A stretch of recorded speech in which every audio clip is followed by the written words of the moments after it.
Hello and welcome back to Dorcas Hut Kitchen. In today's video, we are making Kenkey Otemi.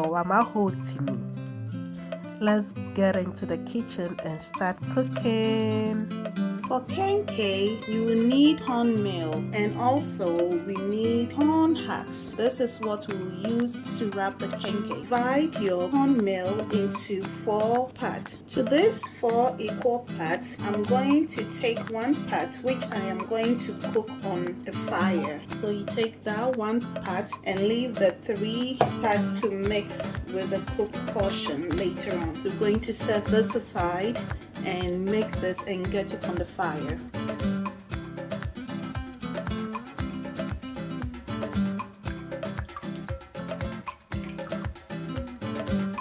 I'm going to add 1 tablespoonful of salt. When making Kenkey, you want to be sure that you add enough salt because remember that we divided our dough into 4 parts and we only took 1 part to cook to form the cooked part, which is normally called aflata.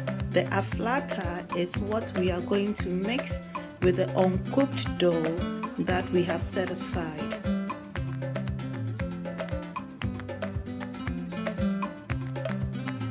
When your flatter gets to this point, you want to pay attention to it and make sure you're mixing. This is the part that if you don't pay attention to and mix properly, you end up with a lumpy flatter. You see how soft this looks? Very soft. You want it to be very soft. Have it in mind that your flatter is something that you're going to eat right away, so you want it to be well cooked because you don't want to eat raw, uncooked flatter. So we are going to cover this to allow the heat to penetrate it, and then we are going to transfer it onto the raw dough. Before we transfer the cooked dough to the raw dough, we want to make a well in the middle of the raw dough like this. Make a well, and then we are going to put the cooked dough in the middle over here. One tip is that when you put the cooked dough into your raw dough, you want to mix immediately. I know that it is hard, so you can use your wooden stick, the one that you use in making the cooked dough, to mix it as I am doing. And then once it cools off a little bit that your hands can handle it, we're going to put our hands in it and then mix some more.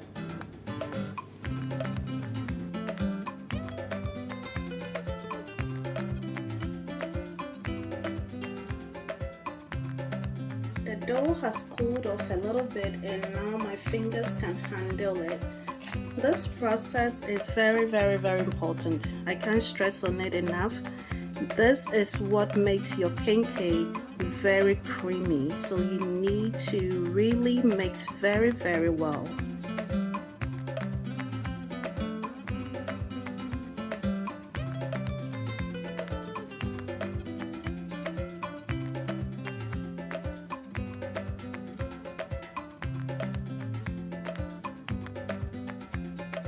Taking my corn husks like this, going to pick one and put it in, making sure that I have every single part covered. Now turning it around like this, I'm going to pinch and twist. My corn husks has a bottom, so I don't need to do too much, but just in case your corn husks is cut off, you just need to push it in like this. I'll make another video of how to make Kenkey in the near future using the cut part of the corn husks to show you how to use that. But this, just push it like so and just mold it. I'm going to show you one more time how I do this, and this time I'm going to use 2 short husks so you can see the difference. Taking my ball, I place it almost close to the edge of the husks, and then I fold it. This is not enough, so I'm going to add a piece of corn husks to it to make sure that everything is covered. So just like this, I place it on, and you can push it in gently like that. Turn it around, hold everything together, and twist and turn. Whilst like you're twisting, you are kind of like pushing on the bottom part so that it doesn't come apart. Then you push, find a hole, push it in, and then there we go.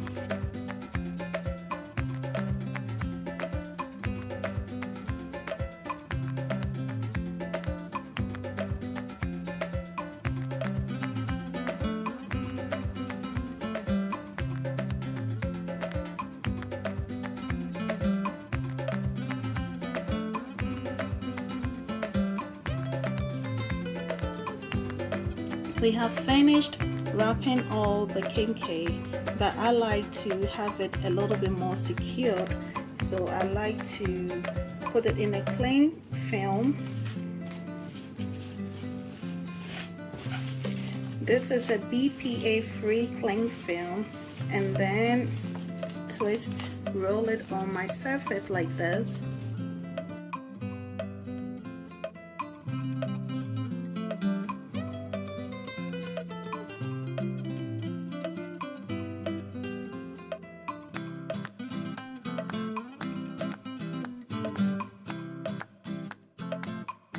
We are all done with the wrapping of the kenkey, and it's ready to go into the pot. Also, I do line my pot with this rack here. If you don't have a rack like this, you can just arrange some of the corn husks at the bottom, and it will prevent it from burning.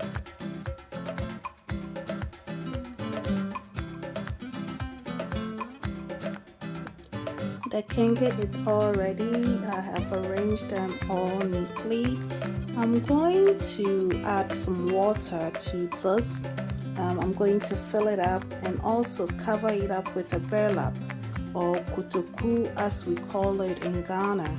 This is the burlap I was talking about. I have wetted so that it will transition easily onto my kenkey. Push it in, make sure that every angle is covered, because we are boiling the kenkey at the same time, kind of like steaming it.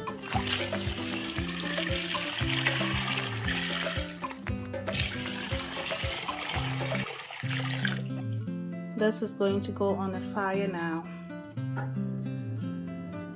After 4 hours of boiling, our kenkey is ready.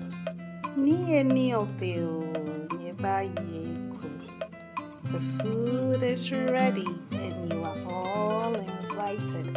Our kenkey is all ready, and I have served it with some hot pepper with fried egg and some fish. Also over here to complement it is some barbecue that I've cut into pieces. You are all invited. Thank you so much for watching.